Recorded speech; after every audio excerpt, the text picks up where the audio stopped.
Hey guys, how's it going? My name is Adam. Today I'm going to show you how to remove passcode from iPhone. So first of all, what you need to do, you need to go ahead and open up your settings, right? And what you're going to do, you're going to just go ahead and scroll a little bit down to the facial recognition and passcode, or Face ID and passcode. Enter your original passcode, and what you're going to do, you're going to just go ahead and reset, or right here scroll a little bit down, turn off the passcode.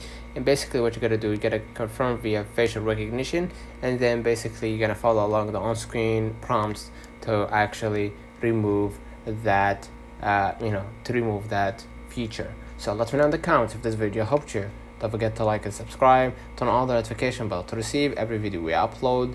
Thank you for watching.